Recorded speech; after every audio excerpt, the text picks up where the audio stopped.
भगवान श्री कृष्ण ने ब्रजभूमि में रहकर के अपनी सबसे महत्वपूर्ण लीला रासलीला संपन्न की। 11 वर्ष 6 माह तक भगवान श्री कृष्ण यशोदा रानी के भवन को आलोकित करते रहे, किंतु यह आलोक मधुपुरी मथुरा जाने वाला था और मथुरा से कंस ने भगवान श्री कृष्ण को लेने के लिए अक्रूर जी महाराज को भेजा। अक्रूर जी महाराज ने आते ही बड़ा भारी वज्र मैया यशोदा के हृदय में पटका है कि कृष्ण बलदेव को कंस ने अपनी रंगशाला देखने के लिए बुलाया है। मैया यशोदा ने जाने के लिए बिल्कुल मना कर दिया। भगवान कृष्ण ने अंत में मैया यशोदा की बुद्धि को भ्रम में डाला, मतलब मैया सोच विचार में डूब गई कि क्या किया जाए, जाने दूं ना जाने दूं, भेजूं ना भेजूं।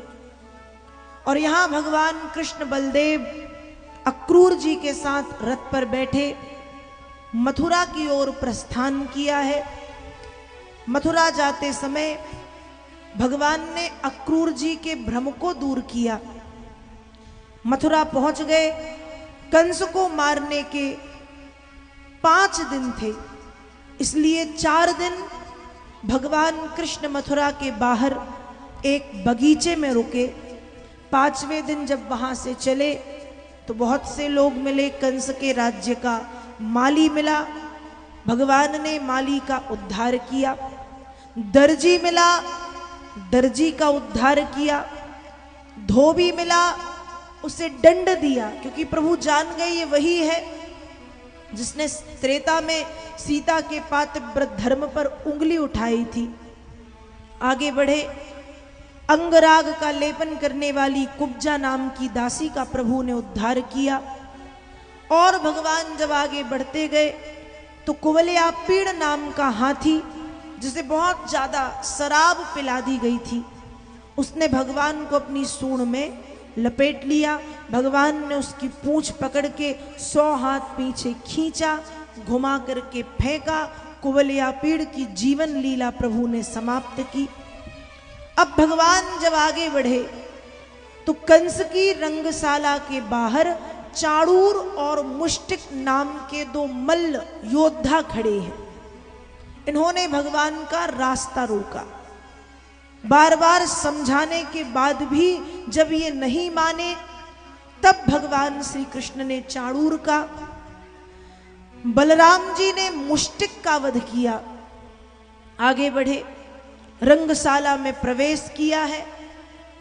उस समय बाबा वेद व्यास जी भागवत में लिखते हैं, मल्लानाम असनिर्नृणाम नरवरः स्त्रीणाम स्मरो मूर्तिमान गोपानां स्वजनो असतां क्षितिभुजां शास्त्रा स्वपित्रो शिशु मृत्युर्भोजपते विराड विदुषां तत्त्वं परम योगिनां वृषणीनां परदेवतेति विदितो रंगम गतः साग्रजः।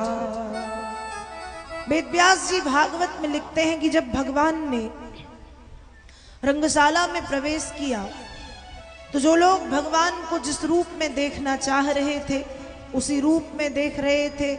मल्ला नाम, जो बड़े बड़े मल्ल हैं, योद्धा, उन योद्धाओं को भगवान असनिर मतलब वज्र की तरह कठोर दिखाई दे रहे हैं। गोपियों को कामदेव की तरह सुंदर दिखाई दे रहे हैं प्रभु। योगियों को महायोगी, महायोगियों ने कृष्ण में योगेश्वर कृष्ण का दर्शन किया। श्रेष्ठ राजाओं को प्रजापालक राजा की तरह दुष्ट राजाओं को दंड देने वाले राजाओं की तरह भगवान दिख रहे हैं। श्री हरि के भक्तों ने चतुर्भुज रूप धारण किए हुए श्री हरि का दर्शन किया है। जो भगवान को जिस रूप में देखना चाह रहे थे, भगवान उन्हें उस रूप में दिख रहे हैं। लेकिन फिर कहा गया कि कंस ने भगवान को किस रूप में देखा, तो कहा मृत्युर्भोज पते विराट विदुषाम तत्वम परम योगी नाम। कंस ने कृष्ण में अपने काल को देखा, और जब कंस ने इतने नजदीक से अपने काल को देखा तो कंस पागल सा हो गया और कहता है कृष्ण बलदेव को मारो, नंद बाबा को बंदी बनाओ, वसुदेव का वध कर दो। भगवान ने कहा रे मूर्ख, वध तो तेरा होना है। बहुत उच्च 21 फुट ऊंचे सिंहासन पर कंस बैठा था।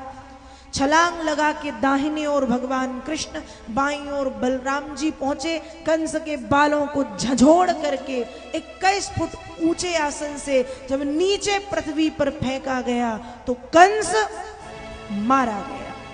कंस की जीवन लीला समाप्त करके भगवान ने अपने उस वाक्य का पुनः उद्घोष किया कि जब जब इस पृथ्वी पर धर्म की हानि और अधर्म की वृद्धि होती है, तब तब इस पृथ्वी पर अवतार लेकर के मैं दुष्टों का संहार करता हूं।